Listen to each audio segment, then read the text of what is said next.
முன்னாள் அமைச்சர் செந்தில் பாலாஜிக்கும் அவரது தம்பி அசோக் குமாருக்கும் லுக் அவுட் நோட்டீஸ் பிறப்பிக்கப்பட்டுள்ளதாக தகவல் வெளியாகியுள்ளது.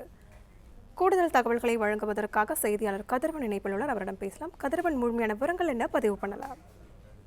தமிழக வெற்றி கழகத்தின் சட்டமன்ற உறுப்பினர்களை பேரம் பேசி விலைக்கு வாங்க முயற்சித்ததாக ஏற்கனவே திருவல்லிக்கேணி காவல்துறையினரால் வழக்கு பதிவு செய்யப்பட்டு 8 நபர்கள் கைது செய்யப்பட்டிருக்கிறார்கள். முன்னாள் அமைச்சராக கூடிய செந்தில் பாலாஜி மற்றும் அவர் சகோதரருக்கு தொடர்பு இருப்பதாக கூறி தனிப்படைகள் அமைக்கப்பட்டு தேடி வரக்கூடிய நிலையில அவர்கள் வீட்டிலும் சம்மனானது கொடுக்கப்பட்டிருந்தது. இந்த நிலையில்தான் செந்தில் பாலாஜி மற்றும் அவர் சகோதரர் அசோக்குமாருக்கு எதிராக லுக் அவுட் நோட்டீஸை திருவல்லிக்கேணி போலீசார் வழங்கியிருக்கிறார்கள்.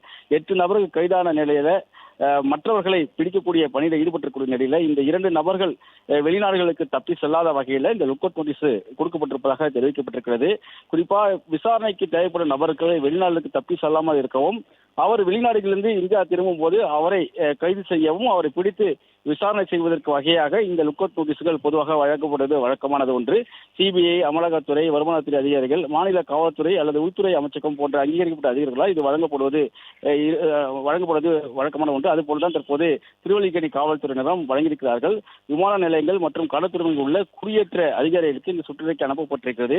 அந்த நபர்கள் பயணம் செய்ய முயன்றாலோ அதிகாரிகள் தடுத்து நிறுத்தி சம்பந்தப்பட்ட காவல்துறைக்கு தகவல் தெரிவிப்பார்கள். அந்த வகையில் தற்போது செந்தில் பாலாஜி மற்றும் அவரது சகோதரர் அசோக்குமாருக்கு எதிராக லுக் அவுட் நோட்டீஸ் ஆனது வழங்கப்பட்டிருக்கிறது. திருவல்லிக்கேணி போலீசார் இந்த லுக் அவுட் நோட்டீஸை வழங்கியிருக்கிறார்கள்.